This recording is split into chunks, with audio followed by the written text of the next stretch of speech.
Hey everyone, we have another interesting video for you featuring the great Phil Ivey and the unstable Tony G. I just want to state that I've analyzed this video frame by frame with pauses, so I won't know how any of the players played before I lay down my analysis. So, I haven't heard the commentators prior to my analysis, so please don't think I just copied their words. If anything, they copied mine. Wink wink. At our main table, Phil Ivey continues to have the big stack here. Kalmar's come on well. King Queen offsuit for Ivey. Raises it up. Let me tell you something. If you know, I've been waiting a long time to pick up the 7-6 off. You know, I haven't played a hand in about 10 rounds. Pearsall's gone a long way on a short stack. Ace-3 for Tony G gives him slight edge over Ivey. Our hand starts with Phil Ivey dominating the table with his chips, raising preflop with King Queen offsuit.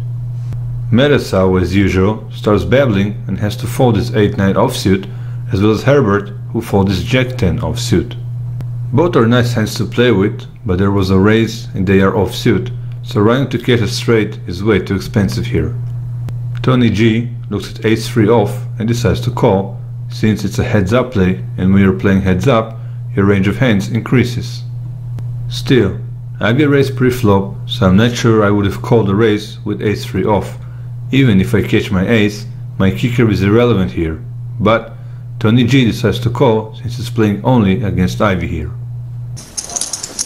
And here's the flop. Nope, not anymore. No. Wow. And I like this. Phil Ivey's betting right out, knowing that it's fairly likely that his opponent called with an ace in his hand. We go to the flop that comes ace, queen, queen, rainbow.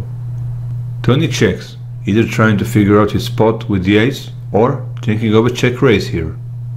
Ivey best to raise the pot, knowing that Tony G may have hit his ace and will at least call him, which he does, and we go to the turn.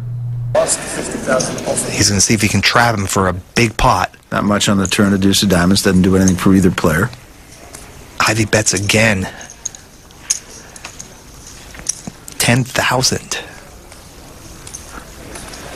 Now, Tony G, if he thinks his opponent has an ace. The turn comes the 2 of diamonds and Tony checks again instantly. I'm not sure what his strategy is, as at the moment it looks very defensive and Ivey will continue his aggressiveness. Ivey of course continues to bet, putting the pressure on Tony G, who needs to be afraid of the queen and an ace Ivey may have with a better kicker. Calling here is praying for the river to save him, but it all depends what he puts Ivey on. Raising here is the way to see where he stands. If Ivey re-raises his raise or just calls, Tony needs to know that he may be weak here.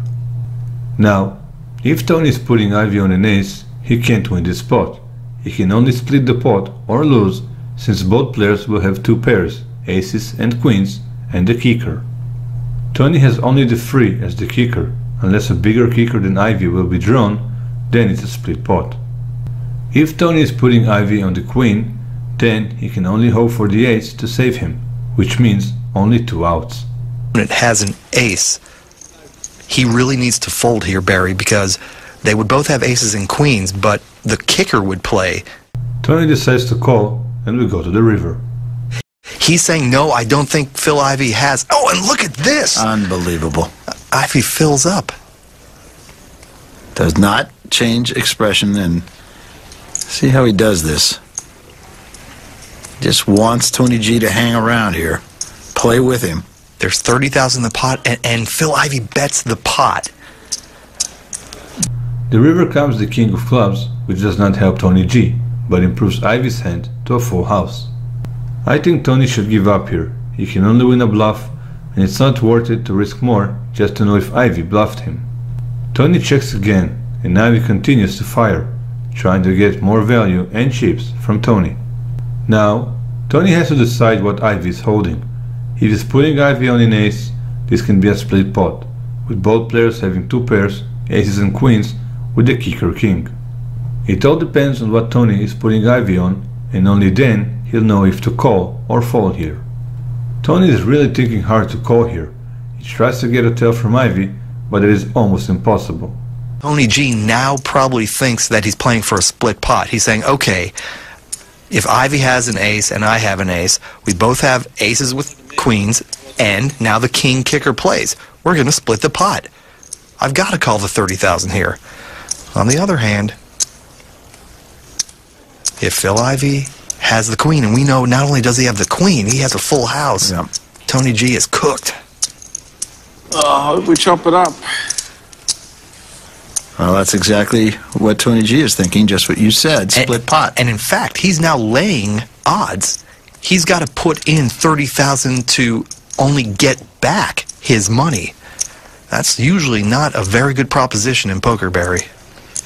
But is it a case of half a something or a whole nothing in his mind? Oh, he calls! And there it is.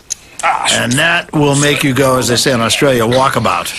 Tony G decides to call Ivey's bet, and to me, it feels that Tony convinced himself that Ivey has the ace and that it's a split pot. To summarize this hand, you have to know when you are beat and fold the hand. I don't think Tony G should have called Ivey's bet pre-flop and even played this hand, because the hand played just like I have predicted it. You catch your ace and your kicker is no good. So now, at least be aggressive, bet with your pair and according to your opponent's actions to your bets, put him on a hand and decide whether you're good here or beaten. Tony entered the race spot with a bad hand and played badly all the way, only checking and letting Ivey dictate this hand and take control over it. So, bad decisions and plays by Tony G the way I see it, and a solid play by Ivey, who got the max value of a confused Tony G in this hand. Of course, it also helped that Tony caught his ace to make the pair of aces. I hope you enjoyed the hand as well as the analysis, and we would love to hear your thoughts about the hand and the players, so please comment us below.